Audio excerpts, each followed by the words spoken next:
Donc, bonjour à tous. Donc, on est là ce matin pour la journée numéro 2 du cours de STEM for Sénégal.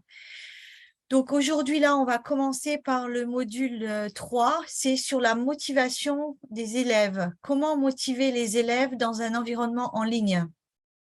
Donc, aujourd'hui, on a la chance d'avoir Dr Baba Diagne qui est avec nous. Il est enseignant-chercheur en sciences de l'éducation à l'École normale supérieure d'enseignement technique et professionnel de l'Université Cheikh Anta Diop de Dakar. Et donc, je vais le laisser nous dire plus, se présenter plus en détail et nous parler de ce sujet très important de la motivation. S'il vous plaît, vous pouvez poser vos questions dans le chat. À un moment donné, Docteur Diagne va vous donner la parole pour poser vos questions et vous pourrez lever votre main et poser vos questions de manière organisée. Merci à tous pour votre attention et on est vraiment très heureux d'accueillir Docteur Diagne. Merci. Merci à vous, Christelle. Merci, chers collègues. Je m'appelle Baba Diagne, je suis enseignant-chercheur en sciences de l'éducation à l'École normale supérieure d'enseignement technique et professionnel, qui est une composante de l'Université Cheikh Anta Diop de Dakar. C'est dans cet établissement que sont formés tous les enseignants qui sont dans le secteur de la formation professionnelle et technique, les psychologues conseillers, bien entendu, entre autres. Voilà. Moi, je suis donc à l'origine un enseignant de fabrication mécanique, donc dans le domaine des sciences et techniques industrielles. C'est après que j'ai fait un master en sciences de l'éducation suivi d'un doctorat en sciences de l'éducation que j'ai obtenu à l'université d'Aix-Marseille en France. Alors, je suis présentement en fonction à l'École normale supérieure à l'École normale supérieure d'enseignement technique et professionnel et j'occupe la direction des études. Alors, aujourd'hui, nous nous sommes réunis pour parler d'un sujet qui me semble extrêmement important dans l'enseignement, parce qu'on a souvent l'habitude de dire que une réussite dépend de la qualité des enseignements, mais il n'y a pas que. Bien entendu, quelle que soit cette qualité, si votre public ne vous écoute pas, n'est pas intéressé par rapport à ce que vous êtes en train de faire, il va de soi que les objectifs qui sont visés en fin de formation risquent de ne pas être atteints. Donc, tout autour gravite ce concept de motivation qui permet véritablement aux apprenants de mettre la main à la pâte et de s'intéresser à ce qui est en train de se faire pour pouvoir construire leur connaissance. Voilà un peu ce que je voudrais dire par rapport à cette thématique qui me semble extrêmement importante, donc avant d'entrer dans le vif du sujet. Christelle, comment on fait? Est-ce qu'on fait exactement comme l'année dernière, c'est-à-dire c'est à vous de partager votre écran ou bien ce serait moi cette fois-ci? Si vous voulez bien partager votre écran, ça serait bien. Très bien alors. Donc j'y vais. Voilà.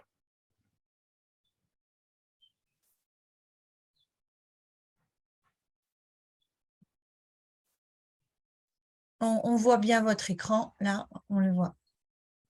Voilà. Donc là, je mets ça en plein écran. Oui, tout le monde voit bien. Ah, c'est très bien. Bon, voilà. Merci beaucoup. Alors, le sujet qui m'a été proposé est en rapport avec la motivation dans l'enseignement des STEM en formation ouverte et à distance. Alors, d'après la littérature au niveau mondial, il a été constaté un certain nombre de faits avec l'avènement du numérique, en commençant d'abord par la modification au niveau des modes d'acquisition des compétences. Bien entendu, la manière d'enseigner et d'apprendre diffère selon qu'on est en présence, c'est-à-dire en face à face avec les apprenants, ou bien qu'on soit à distance avec des aires géographiques qui sont différentes en termes de lieu et de temps. Alors, il va de soi que cette modification des modes d'acquisition des compétences peut avoir également des impacts sur les modalités que les apprenants mettent en œuvre pour apprendre.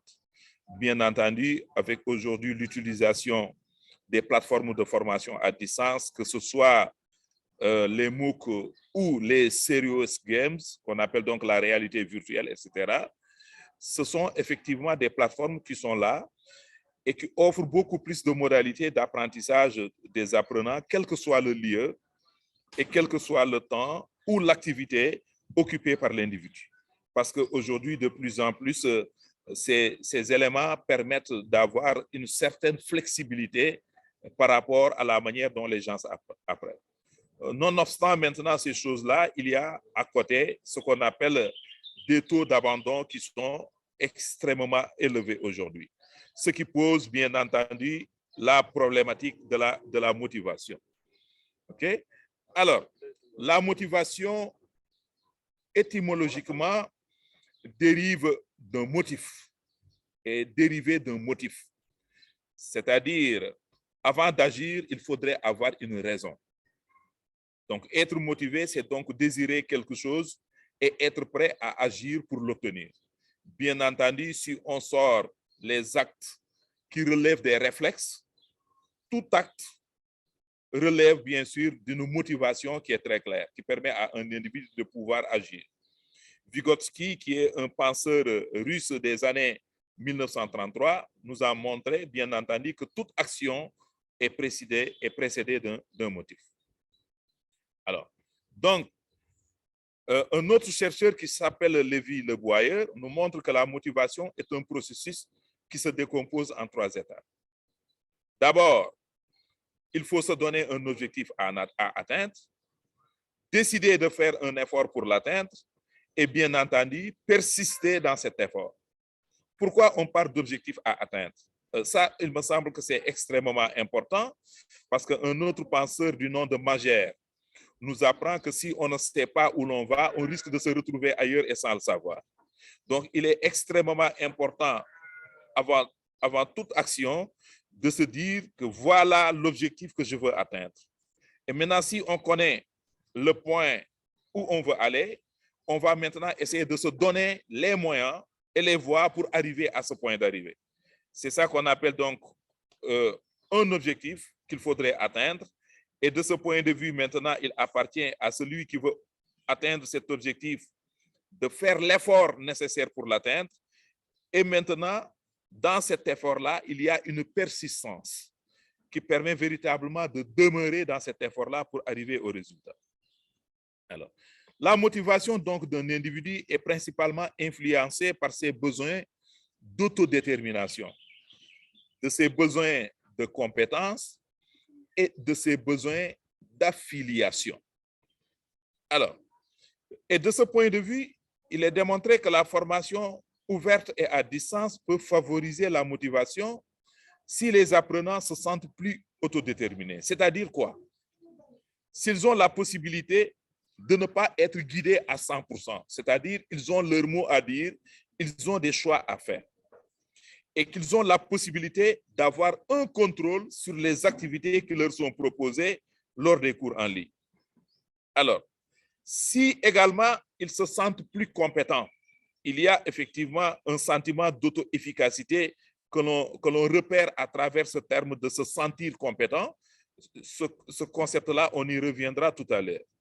Ou encore, le fait d'apprendre en ligne qui peut augmenter leur sentiment d'appartenance, c'est-à-dire ils se sentent être dans un groupe. En présentiel, le problème ne se pose pas très souvent, quoique il y a bien entendu des points aveugles qui font que on peut être en présentiel, avoir une classe d'une 60aine d'élèves et avoir à l'intérieur de cette classe des gens qui ne se sentent pas concernés pour une raison ou pour une autre. Mais l'affaire est beaucoup plus marquante lorsqu'il s'agit de distance, parce que tu ne vois pas ton vis-à-vis, tu n'es pas en contact avec lui. Quelles sont maintenant les conditions qu'il faut créer pour que les gens se sentent appartenir à un groupe? Donc, c'est le propos de Thierry Karsensi qui a développé ce concept-là en 2006. Alors, et quand on parle maintenant de motivation d'une manière beaucoup plus claire, ceci peut être lu sous différents angles. Il y a d'abord ce qu'on appelle les motifs intrinsèques.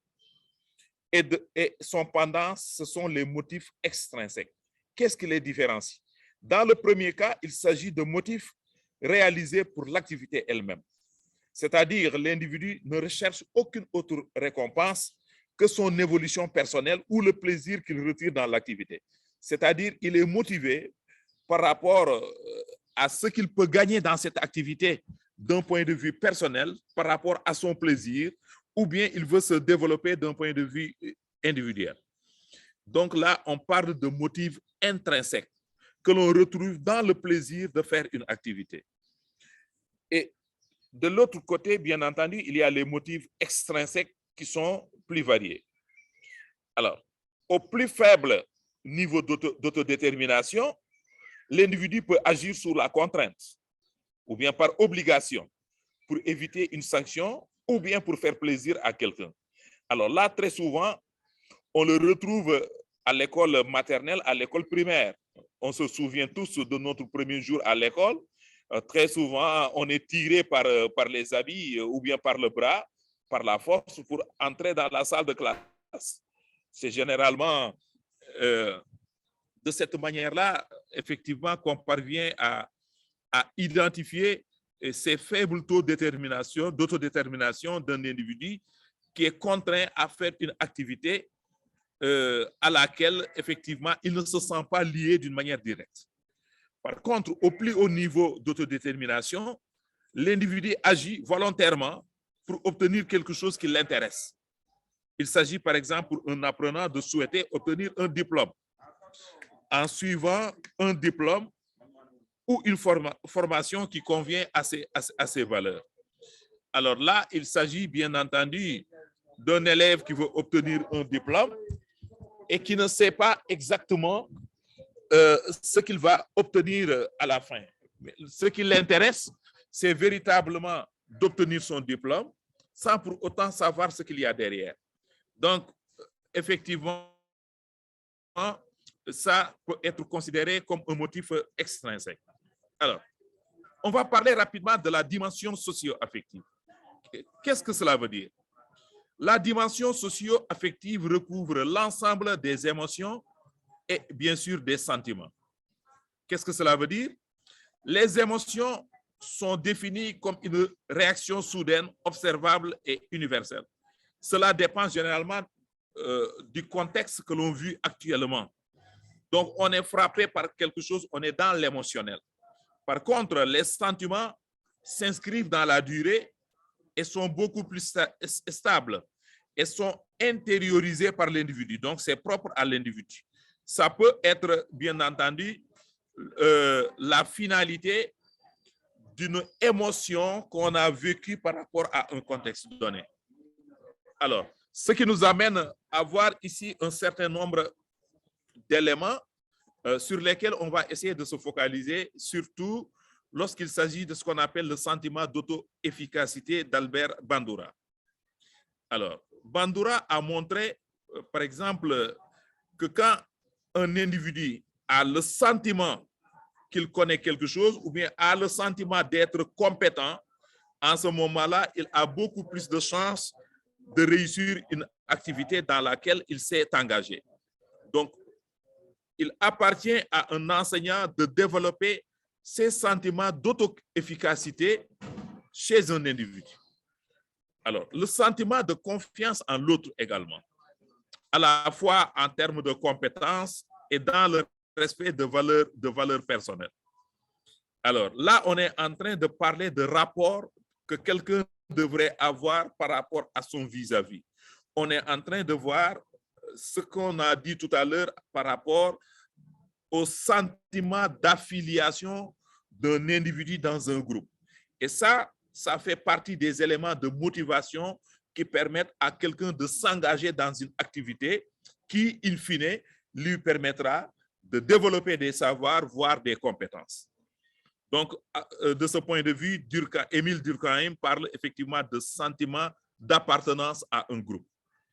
Et bien entendu, son pendant, c'est le sentiment de solitude, par absence de lien et ou par défaillance du lien à l'autre. Bien entendu, on l'a tous vécu étant élève, que ce soit à l'école primaire, au lycée ou étant étudiant.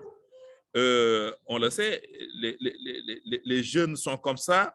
On peut appartenir à un groupe, avoir des rapports extrêmement, comment dirais-je, cordiaux, voire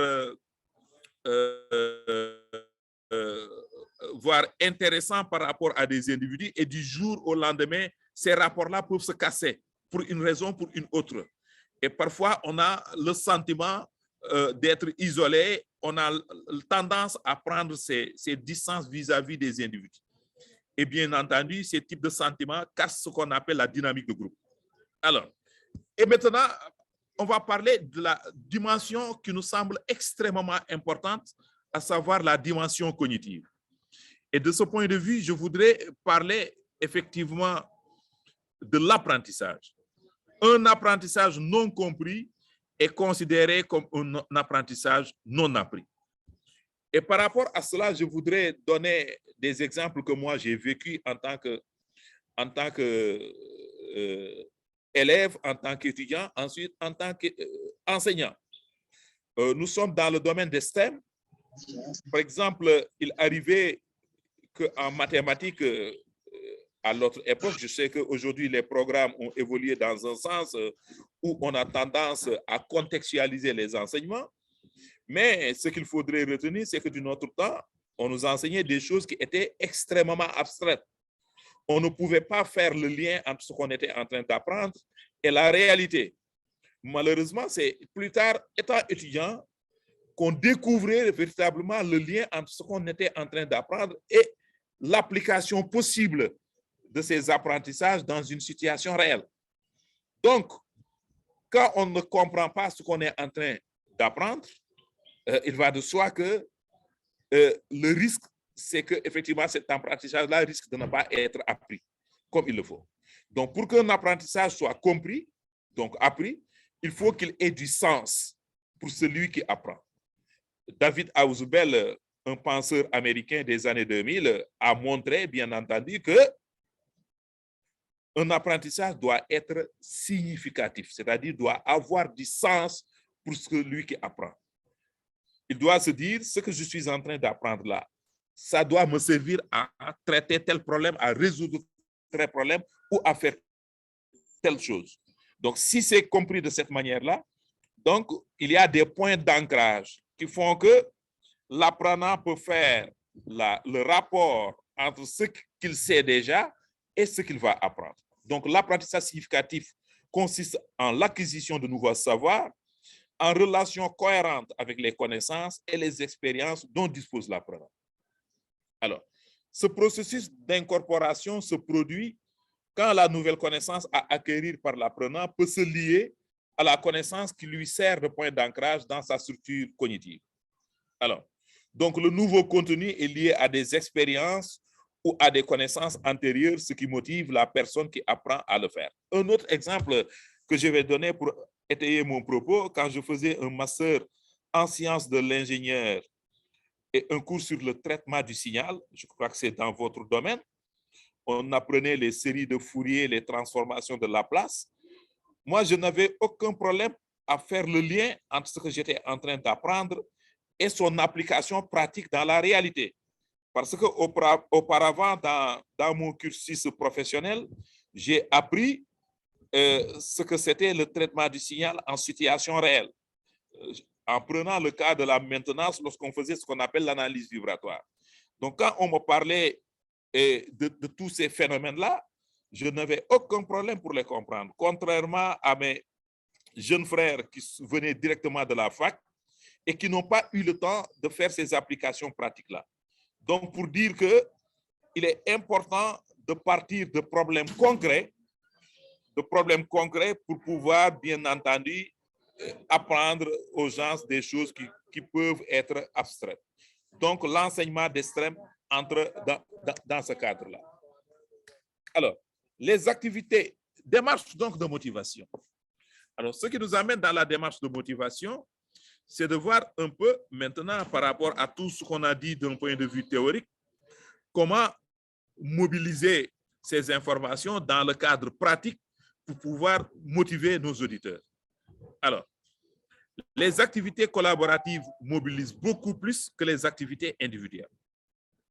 Ça, ce sont effectivement les résultats de recherche qui ont été tirés, d'accord, bien entendu, d'expériences qui ont montré que quand les individus se connectent, par exemple, sur une plateforme de formation à distance, ils ont généralement l'habitude d'aller voir directement les espaces où il y a des activités collaboratives plutôt que des activités individuelles.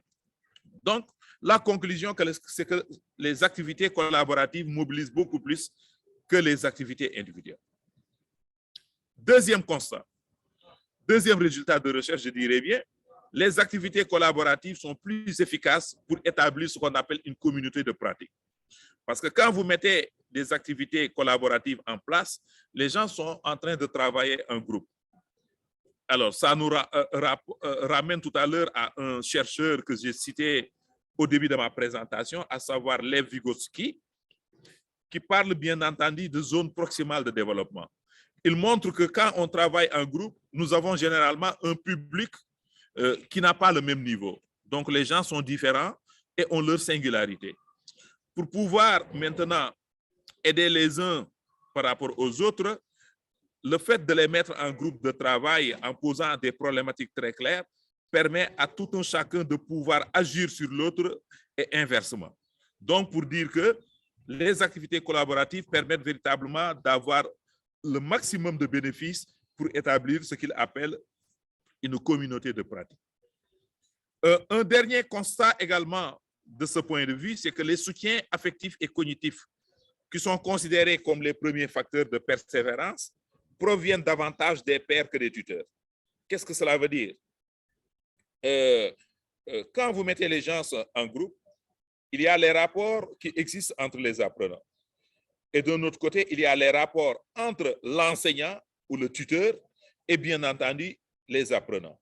Mais il a été constaté que les premiers facteurs de persévérance proviennent beaucoup plus des rapports que les gens ont par rapport à leur pairs, c'est-à-dire les autres élèves, voire les autres étudiants, plutôt que des rapports qu'ils ont avec le tuteur. Nonobstant le fait que le rapport entre le tuteur et les apprenants également est extrêmement important. Alors, et ceci nous amène maintenant à parler toujours de cette démarche de motivation. Il y a, bien entendu, la diversité des ressources. Au-delà des activités qui mettent à contribution les rapports des uns et des autres, il y a le travail en amont qui doit être fait par l'enseignant, voire le tuteur. C'est-à-dire comment il doit organiser les ressources qui doivent être mises à disposition des apprenants. Alors, on parle très souvent de diversité des ressources, parce que très souvent, il est démontré très souvent que quand on use d'une même stratégie pour enseigner, cela devient lassant à la fin et que cela démotive les apprenants. Donc, le fait de diversifier les ressources que vous mettez à la disposition de vos apprenants, comment dirais-je, les incite à la découverte, à être donc très curieux, à aller chercher l'information, etc. Donc, on peut mettre à leur disposition des capsules vidéo, comme par exemple des expériences que vous avez filmées et que vous mettez à leur disposition. OK? Ça peut être, bien entendu, des liens vers des sites Internet où vous leur donnez d'autres informations supplémentaires par rapport à ce que vous leur avez proposé. Donc, ces éléments-là que vous mettez à leur disposition, d'accord, peuvent favoriser la persévérance. Et un autre élément important, ne l'oublions jamais, la formation à distance repose sur la technologie. Quand on parle de la technologie, on parle des plateformes de formation à distance. Et sur ces plateformes de formation à distance, plusieurs outils nous sont proposés. Et maintenant, il ne faut jamais oublier de mettre à leur disposition des outils qui constituent ce qu'on appelle un cadre d'expression et de recueil des préoccupations des apprenants. C'est un peu les outils de forum de discussion, parce que quand ils ont des problèmes techniques, ils peuvent les poser au niveau du forum et que le tuteur a bien sûr l'obligation de réagir très rapidement pour faire revenir ces apprenants-là qui ont un problème technique dans le cours, être des problèmes pédagogiques également auxquels l'enseignant est tenu de répondre très rapidement. Donc, pour opérationnaliser la motivation, il y a bien entendu, comment dirais-je, cette démarche-là que je peux vous proposer. D'accord? D'abord, mise en situation d'un apprentissage significatif par rapport à votre domaine, que vous soyez en SVT, en mathématiques ou en sciences physiques. Vous avez la possibilité de poser un problème très concret, d'accord, qui découle sur les apprentissages qui sont visés par rapport donc au cours que vous voulez donner. Donc, mise en situation. Ensuite, il va falloir faire ce qu'on appelle une mise en place d'un forum général. Quel est l'objectif?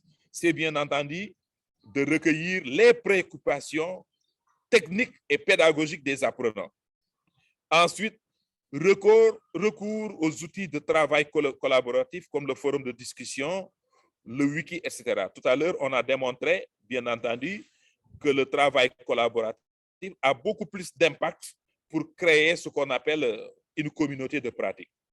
Et bien entendu, les apprenants doivent sentir la présence du tuteur. Sentir la présence du tuteur, c'est que le tuteur, à défaut d'être proactif, c'est-à-dire il doit être quelqu'un qui anticipe sur les problèmes, mais à défaut de l'être, il doit être très réactif. C'est-à-dire, on ne peut pas vous poser une question et que vous restez 48 heures sans répondre. Normalement, c'est dans l'heure qui suivent, les apprenants doivent avoir une réponse à leurs préoccupations. Donc, bien entendu, la dernière chose, c'est la traçabilité des interventions. C'est-à-dire, tout ce qui se fait doit se faire sur la plateforme de manière à ce que le tuteur puisse voir quel est le parcours emprunté par un apprenant particulier ou bien par un groupe d'apprenants. Qu'est-ce que l'apprenant a fait de son temps? S'il s'est connecté sur la plateforme, qu'est-ce qu'il a fait? Il est allé dans quel espace? Il a téléchargé quel document? Les plateformes nous offrent aussi cette possibilité de pouvoir suivre les apprenants un à un ou bien un groupe d'apprenants. Alors, par rapport maintenant à une activité de consolidation, bien entendu, le temps qui nous est imparti ne permet pas de le faire, mais vous avez toujours la possibilité de le faire entre vous.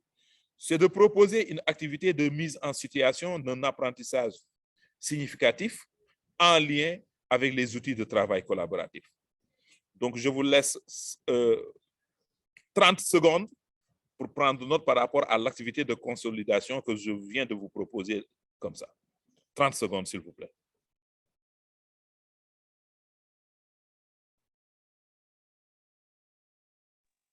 Il s'agit de quelle activité?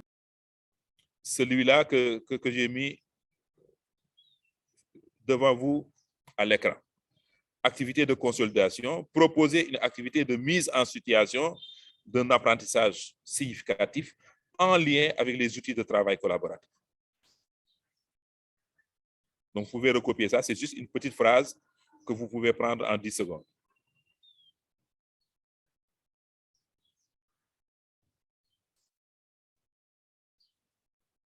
Vous faites rapidement une copie d'écran en 2 secondes.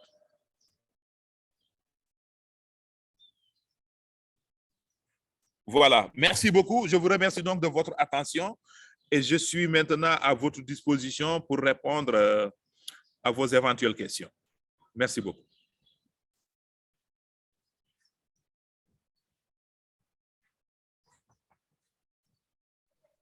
Merci beaucoup, professeur. Je me permets de poser ma question.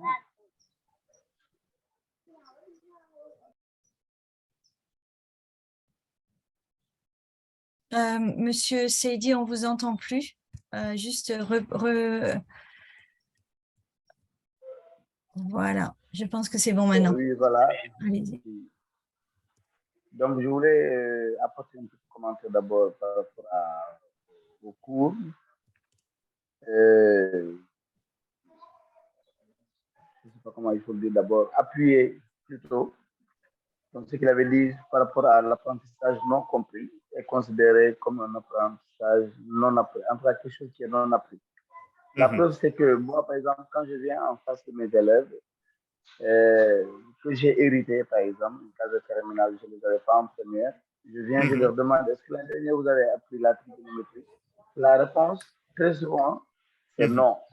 Et en général, parce que tout simplement, ils ont des difficultés à maîtriser les thèmes ou bien tel chapitre.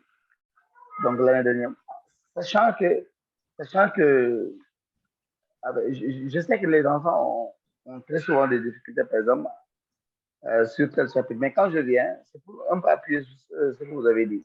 Quand je leur demande si vous avez fait, ils me disent automatiquement non. Effectivement, pour dire qu'ils n'ont pas fait, ils ont fait, ils n'ont pas compris, donc ils considèrent qu'ils n'ont pas fait. Sinon aussi, vous avez parlé tout à l'heure de quand vous aviez fait le traitement du signal. Donc, l'avantage que vous aviez par rapport à vos autres camarades, c'est que vous avez déjà découvert l'application avant de faire peut-être la théorie, si j'ai bien compris. C'est ça. Alors maintenant, nous rencontrons très souvent ces gens de difficultés parce que nous faisons beaucoup de théorie et peu de pratique, pratiquement pas de pratique. Alors, faut-il réfléchir aussi dans quel sens pourrons-nous amener nos apprenants à faire plus de pratique, être en contact en tout cas avec l'application des domaines dans lesquels nous les plongeons. Une difficulté que j'ai très souvent personnellement dans mon travail, c'est que l'organisation des groupes de travail que vous êtes en train de dire. Je sais que c'est très bénéfique, mais les contraintes en général que nous avons, c'est que nous sommes très limités dans le temps. Nous sommes très limités dans le temps. Alors, et les groupes de travail, ça peut tirer en longueur, ça demande encore une organisation très fine. Et nous avons très souvent ces difficultés. Et je sais que c'est très productif. Mais nous, en tout cas, en pratique de classe, moi personnellement, j'ai énormément de difficultés pour mettre ça en place. Maintenant, quel conseil pourriez-vous nous donner, en tout cas en présentiel, en tout cas, quel conseil pourriez-vous nous donner pour mieux organiser nos différents groupes de travail? Professeur, merci beaucoup. Je vais m'en arrêter là pour le moment. Merci beaucoup pour votre intervention. On peut prendre une deuxième question peut-être, 3 ou 4 questions. Essayez de répondre dans... Voilà. Il me semble qu'il y a beaucoup de questions dans la discussion. Hein? Je vois 41... Ah non. C'est des discussions plutôt sur la liste. Hein? OK. Il y a Wali Diagne, voilà. pardon. Vous pouvez y aller. Voilà. Merci beaucoup. Bonjour tout le monde. Bonjour. Désolé, Wali Diaye. Voilà, merci beaucoup.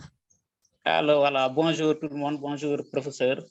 Voilà, je vais me présenter tout simplement de ce que vous avez dit tout à l'heure. Par exemple, ce qui diminue un peu la motivation de l'élève. Par exemple, si nous, nous professeurs de sciences, parfois nous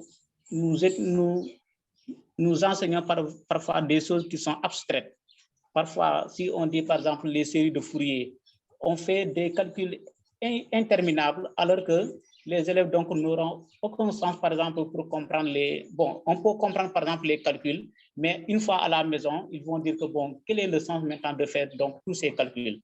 Donc vraiment là aussi, donc ce sont des choses qui sont abstraites. Je ne sais pas maintenant comment faire pour vraiment enseigner des choses qui sont réelles, donc avec des expériences, parce que aussi nous sommes confrontés aussi à ce problème. Dans nos classes, parfois nous n'avons pas d'expérience, parfois on réalise, mais parfois aussi on peut ne pas réaliser. Bon, c'est ça vraiment le problème aussi, donc pour motiver donc les élèves. Ok, je vous remercie. Merci beaucoup pour votre question.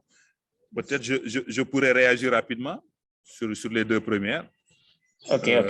Voilà, je vous remercie vraiment pour pour vos interventions.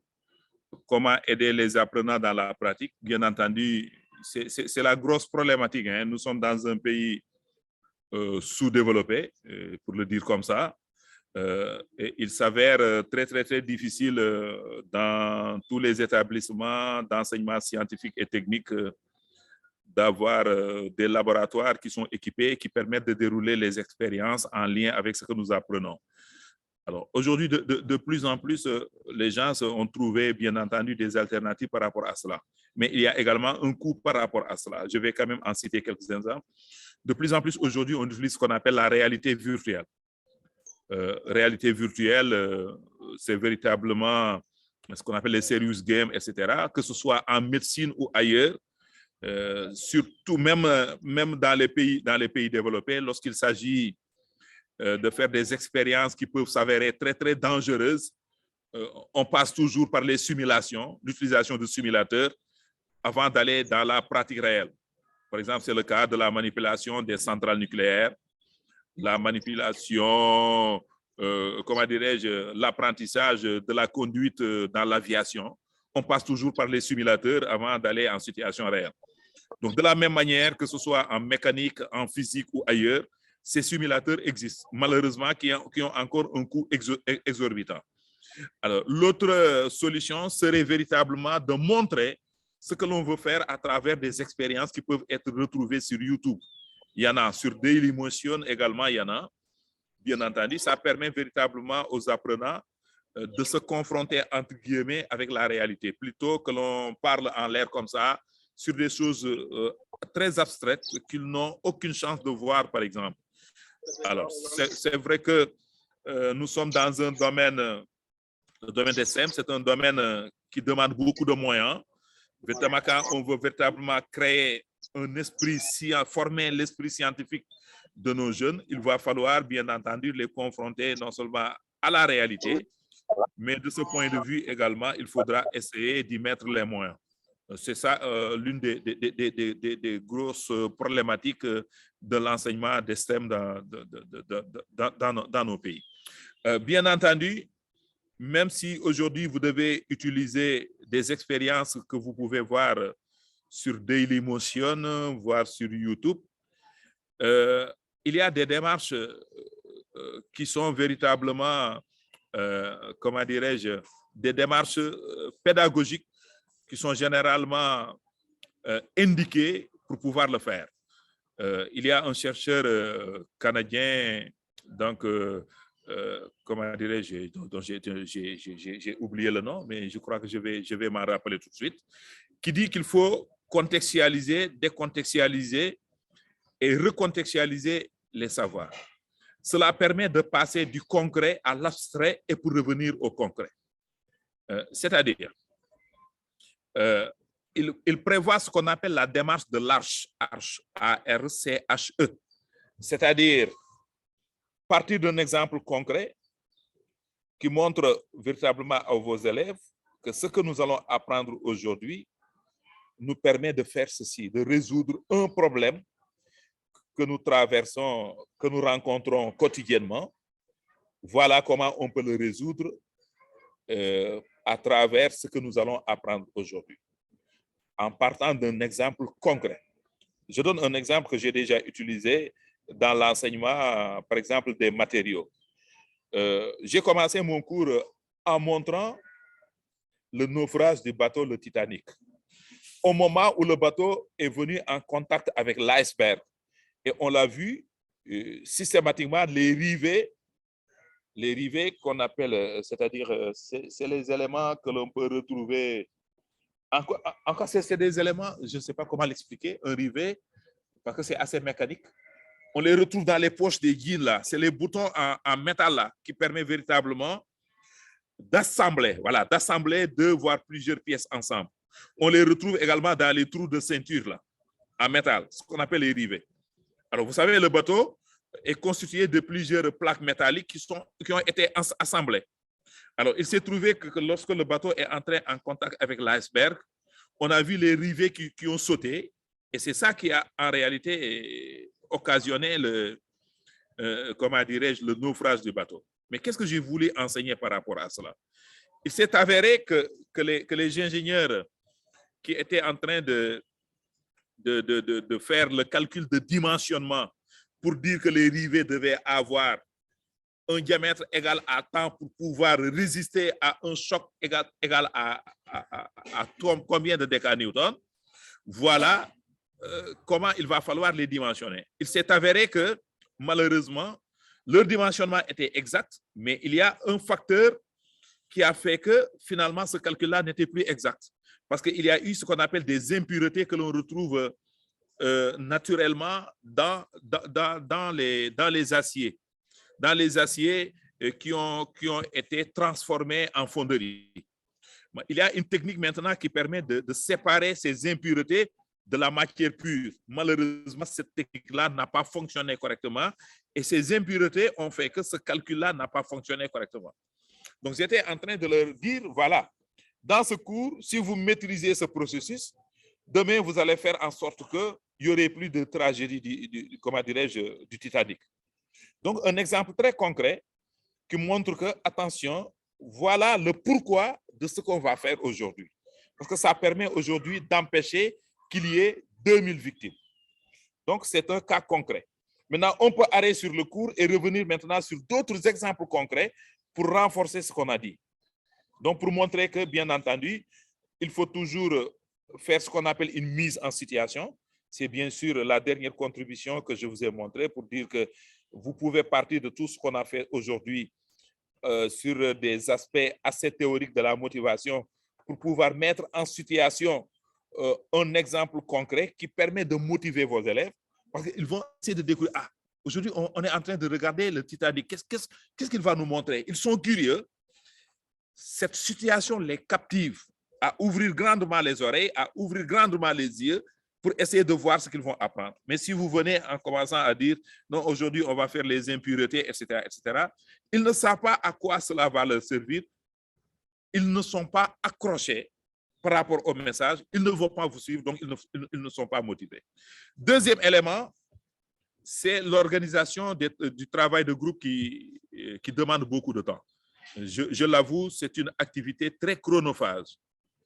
Mais c'est une activité qui est guidée, parce qu'à côté, c'est vrai, il y a l'enseignement explicite que nous prenons tout le temps, mais il s'est avéré scientifiquement qu'en termes de mémorisation, au bout de 2 semaines, les individus ne retiennent que 10% de ce qu'ils ont entendu. 20% de ce qu'ils ont entendu et vu, mais ils peuvent captiver jusqu'à 90% de ce qu'ils ont appris en faisant. Donc, ils ont mis la main à la pâte, ce qu'on appelle le learning by doing. Et ce learning by doing ne peut se faire qu'à travers une activité. Et cette activité est davantage consolidante lorsqu'il s'agit d'un travail collaboratif.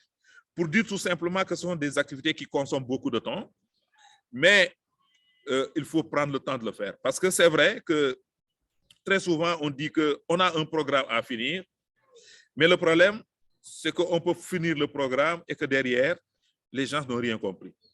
Voilà, on est véritablement tiraillé entre terminer son programme et faire apprendre des choses concrètes à nos élèves.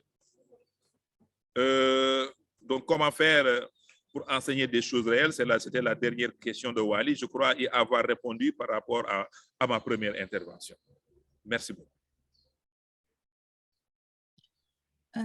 Ok, je pense qu'on peut reprendre la question de Monsieur ou Madame Touré, qui a levé sa main.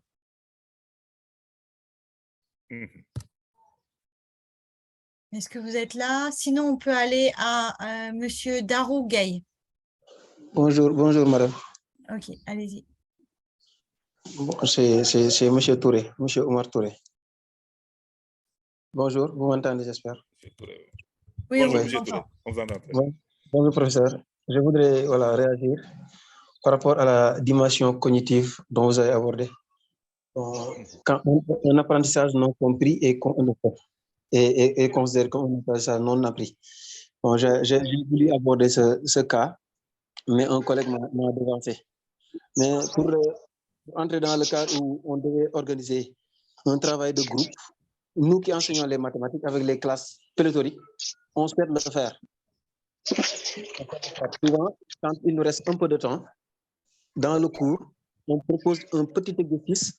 On essaie de regrouper les élèves par deux. Ils sont assis par deux. Tu leur demandes de travailler par deux. Tu sens qu'ils sont beaucoup plus intéressés quand le travail est considéré ainsi. Maintenant, nous, vous l'avez abordé tout à l'heure, avec le programme qui nous est imposé, parce que nous tous, nous ne voulons pas aller à l'examen, alors que le programme n'est pas fini, alors que les élèves soient évalués dans une leçon qui n'est pas abordée. Donc, c'est ça qui nous pousse à insister bien sur le programme, à terminer le programme, plutôt que les élèves puissent comprendre ce que nous faisons. Aussi, sur la dimension cognitive, vous aviez dit, le processus d'incorporation se produit quand la nouvelle connaissance à acquérir par l'apprenant peut se lier à la connaissance qui lui sert de point d'ancrage dans sa structure cognitive. C'est ça. Nous, en mathématiques, par exemple,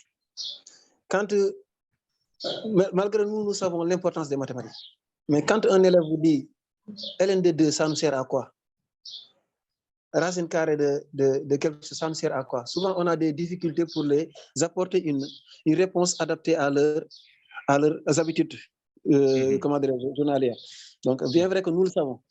Maintenant, quels sont les conseils que vous pouvez nous fournir par rapport à cela? Pour que nous puissions répondre à ces genres de questions qui sont les plus souvent posées par les élèves. Quelle est l'importance des mathématiques? Ils font même des comparaisons. Faire SVT est plus intéressant que faire des mathématiques. Faire sciences physiques est plus intéressant que faire les mathématiques. On les comprend, hein? Oui. Mais bon, nous on n'a pas les réponses suffisantes souvent pour les motiver davantage et sur l'utilité des mathématiques. Donc, je m'excuse pour la longueur qui a été prise. Merci. Merci beaucoup, monsieur Touré. C'est très intéressant ce que vous venez de dire. Bien entendu, c'est la grosse problématique. Et on le dit souvent, quand on est enseignant, on a l'habitude d'enseigner comme on a enseigné. Malgré le fait qu'aujourd'hui, d'un point de vue didactique et pédagogique, il y a eu beaucoup d'évolution sur la manière d'enseigner. Bien entendu, au-delà du fait qu'il y a un programme à terminer, il y a d'autres facteurs dans nos pays qui font que très souvent, on est écartelé en termes de temps et d'enseignement, parce qu'il y a les grèves, il y a eu beaucoup de fêtes, que ce soit des fêtes religieuses ou autres, qui font que le temps est davantage grévé. Ce qui fait que malheureusement, in fine, on cherche à terminer le programme coûte que coûte, même si les élèves n'ont pas compris, oui ou non. C'est vrai. C'est un gros problème. Moi, je ne suis pas mathématicien et je ne pourrais pas donner un exemple concret dans chaque situation de ce qu'on enseigne. Mais ce qui est clair et précis, c'est que chaque chose qu'on apprend en mathématiques a une implication pratique. C'est très clair. Je ne connais pas toutes les situations, mais je peux en fournir. J'en ai déjà fourni avec les séries de Fourier. On peut en fournir également sur ce qu'on appelle les développements limités, par exemple en mathématiques. Moi, je l'ai fait en première année. On me dit factoriel X, mais à quoi ça sert? Mais c'est plus tard, quand je faisais ce qu'on appelle des applications numériques dans la modélisation, que j'ai compris, donc ça sert à ça. Je dis, attention, moi je veux maintenant modéliser un phénomène physique. Je veux véritablement faire varier un paramètre pour voir comment les autres paramètres vont évoluer. Et ça me permet véritablement de tracer une courbe et l'approcher à la courbe réelle. C'est-à-dire, aujourd'hui, si je dois utiliser une machine thermique pour contrôler une température dans une chambre ou bien dans un bâtiment, je peux savoir qu'à tel endroit, selon le matériau que j'ai utilisé au niveau du mur, son épaisseur et tout ça, je peux avoir telle température en interne. Et ça, je peux le simuler aujourd'hui sur ordinateur avec des logiciels. Et je sais que c'est le calcul sur les développements limités qui me permet de le faire. Donc, là, voilà un autre exemple concret. Si je devrais aujourd'hui apprendre à mes élèves qu'est-ce que c'est factoriel X, je peux tout de suite partir d'un exemple concret pour dire attention. Aujourd'hui, nous allons faire un cours extrêmement important, etc. Mais je commencerai par une mise en situation. en prenant le domaine du froid et de la climatisation, ou bien en prenant un autre phénomène physique, hein, la vitesse du vent, etc., etc., comme le font, comment dirais-je, la météo, etc., etc. Donc voilà, on peut partir de situations concrètes, même si on n'a pas la possibilité tout de suite de dire que voilà réellement ce que l'on peut faire concrètement, mais au moins il y a des situations concrètes sur lesquelles on peut donner des exemples et qui permettent in fine de montrer que ce que l'on va apprendre en théorie va nous servir plus tard à faire ceci, même si dans l'immédiat, ce n'est pas le cas. C'est ça qui permet véritablement d'apporter la motivation et d'intéresser un peu les apprenants par rapport à ce qu'ils vont apprendre. C'est vrai qu'en SVT, on peut dire que c'est du concret parce qu'on peut tout de suite voir l'application physique, etc. En mathématiques, c'est beaucoup plus compliqué. En sciences physiques, c'est beaucoup plus simple également, mais en mathématiques, c'est beaucoup plus compliqué. Moi, je me rappelle de ce professeur de mathématiques à qui un élève avait posé la question de savoir, mais monsieur, à quoi servent les mathématiques? Il réfléchit 5 secondes pour lui dire, c'est pour vous emmerder. Pour dire tout simplement que, voilà, en réalité, ce n'est pas ça, mais véritablement pour quelqu'un qui connaît bien les mathématiques et qui est véritablement un très bon mathématicien, qui est en laboratoire, il sait exactement dans quel domaine il faut appliquer telle ou telle autre théorie. Voilà ce que je pourrais dire un peu par rapport à votre intervention. On va prendre les deux questions de Monsieur Darou Gay et Monsieur Radim Diaye. Et puis, en fait, on devra s'arrêter là parce que pour des raisons de temps. Mais Oui. Monsieur Darou Gay et Monsieur Radim Diaye ensuite. Vous pouvez poser vos questions. Oui, bonjour. Bonjour, Monsieur Oui, Gay. bonjour. Bonjour tout le monde. Merci, Dr. Diagne, pour votre brillant exposé. Vous avez abordé un sujet extrêmement important qui est la motivation donc, des élèves. Nous savons que nous enseignons donc, les sciences expérimentales. Et qui dit sciences expérimentales dit pratique. Et généralement, nous qui sommes dans les zones rurales, on est confronté à beaucoup de difficultés, notamment donc, pour mettre en pratique donc, nos enseignements apprentissages. Ensuite, comment aussi donc, trouver les moyens pour utiliser la plateforme virtuelle. Parce que le plus souvent, donc, il y a les ressources qui manquent. Des fois, Internet, les élèves disent qu'on n'a pas les moyens pour acheter une page Internet, ou bien on n'a pas d'ordinateur, ou bien on n'a pas de portable smartphone pour pouvoir suivre ces travaux pratiques virtuels, ou bien des simulations. Véritablement, donc la question est que comment trouver des ressources dans un environnement donc, où les moyens font défaut. C'est-à-dire comment trouver des ressources comme l'accès à l'Internet, ou bien donc, les ressources technologiques comme les ordinateurs, ou bien donc, des portables pour pouvoir donc, matérialiser donc, nos enseignements apprentissages. C'est ça le véritable problème, nous qui sommes dans les zones rurales. Merci et véritablement, votre exposé est extrêmement important. Je vous remercie. Merci beaucoup, M. Gay. On peut prendre l'autre question, comme ça je vais répondre d'un coup.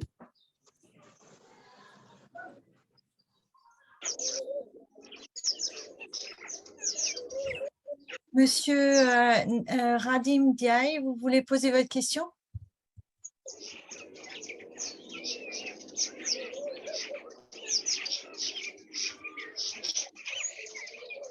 Il y a certaines personnes. Bon, bah, donc, désolé, Monsieur Ndiaye, on ne va pas pouvoir prendre votre question. On va prendre la question de Awe, la personne dont le nom qui apparaît est Awe. Oui, bonjour professeur, bonjour Christelle. C'est Abou Aou, professeur de mathématiques. Oui, tout à l'heure dans votre intervention, vous parlez donc... Vous m'entendez? S'il vous plaît, si les autres pourraient fermer leur micro. Est-ce que j'ai la parole? Bien sûr, professeur? M. Aou. M. Aou, allez-y. Oui, oui, c'est Abou Aou. Alors, je disais tout à l'heure, avec l'utilisation des situations problèmes, par exemple, récemment, nous, dans l'Académie de Saint-Louis, on nous apporte des situations problèmes, par exemple, l'utilisation des situations problèmes pour enseigner les mathématiques avec le modèle du bac Tuyemoa. Mais malheureusement, professeur, ce dont nous rencontrons sur le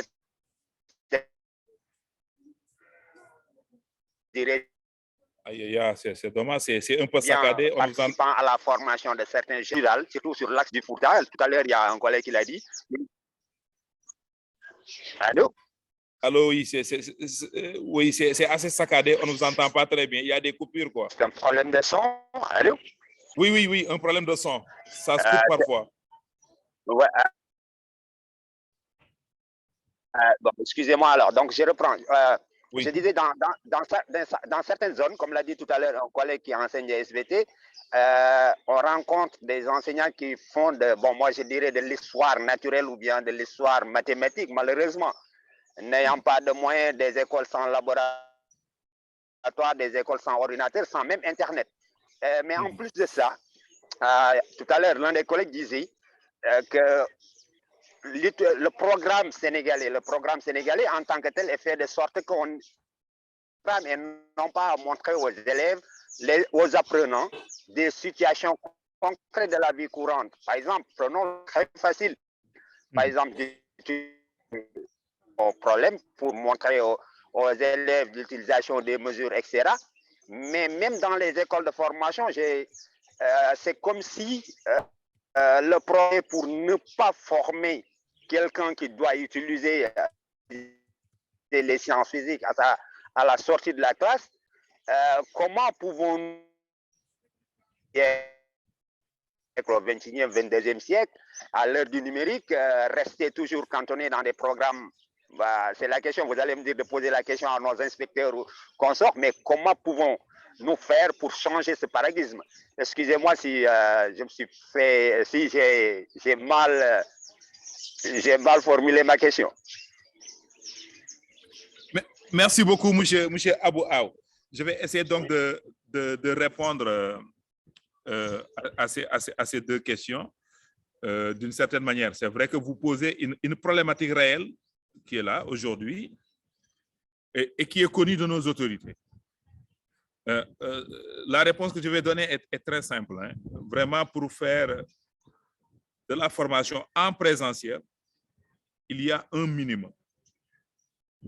Et pour faire la formation à distance également, il y a un minimum requis pour que les enseignements apprentissages puissent se dérouler dans un cadre normal.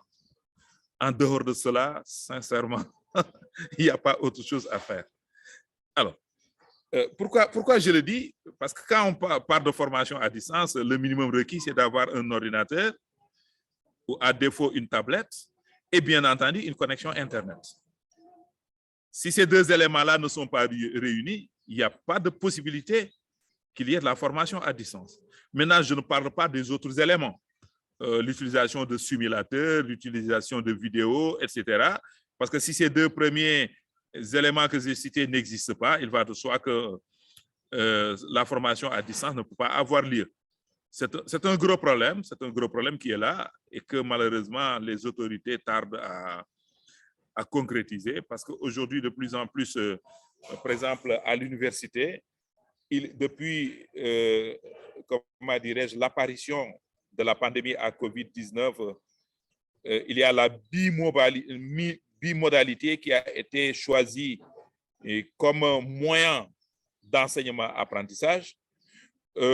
Bien entendu, des moyens sont en train d'être déployés, mais qui sont encore insuffisants. En tout cas, en ce qui nous concerne au niveau de l'École normale supérieure d'enseignement technique et professionnel, certains cours, nous parvenons à les faire intégralement à distance sans problème. Certains cours également qui nécessitent des expériences, nous parvenons à les faire. Par contre, d'autres qui demandent encore d'autres moyens, d'autres simulateurs beaucoup plus complexes, voire sophistiqués, nous ne parvenons pas à les faire. Pour dire qu'il y a du chemin à faire et que cela nécessite les moyens, et que ces moyens, malheureusement, doivent être mis à la disposition des enseignants par les autorités qui ne l'ont pas fait. Donc, vous avez répondu vraiment, monsieur Aou, à la dernière question, à savoir que je vais vous renvoyer à vos académies. Bien entendu, c'est effectivement une problématique qui relève des compétences beaucoup plus même de l'État que des académies. Parce que les académies dépendent de l'État et malheureusement, si l'État ne donne pas les moyens, malheureusement, ça ne pourra pas être possible de se focaliser sur la formation à distance à 100%. Voilà la réponse que je pourrais vous donner par rapport à vos préoccupations. Merci beaucoup. Donc, merci à tous. Malheureusement, on va devoir s'arrêter pour des questions de temps, mais on va remercier Dr Diagne pour sa présentation, mais aussi pour avoir répondu aux questions et vous avoir donné des pistes, en fait, pour des pistes à explorer. Donc, merci Dr Diagne et donc à bientôt. On espère pour d'autres discussions sur l'enseignement en ligne. C'est moi qui vous remercie. Je voulais juste peut-être mettre mon email, normalement ça devrait être même visible, dans la messagerie. Éventuellement, s'il y a des gens qui ont des questions à me poser individuellement ou bien entrer en contact à moi, ils pourront le faire par ce biais-là. Autre élément que je voulais ajouter, c'est à l'intention de M. Abou Aou. J'avais un promotionnaire du lycée technique André Pétavin des années 80 qui s'appelait Abou Aou. Je ne sais pas si c'est vous ou bien, peut-être ce n'est pas vous, mais si c'est vous, je vous prie de me contacter via cet email-là. En tout cas, tout le plaisir a été pour moi d'avoir discuté avec vous pendant 1 heure sur cette problématique liée à la motivation. Et j'espère que cela a permis de répondre à vos préoccupations en partie, bien entendu, parce qu'il n'est jamais suffisant de discuter de ces problématiques-là pendant 1 heure tout simplement. J'espère pouvoir vous rencontrer prochainement pour pouvoir, pourquoi pas, en discuter davantage. Merci à toutes et à tous. Merci encore et on peut vous libérer. Merci beaucoup. Merci beaucoup.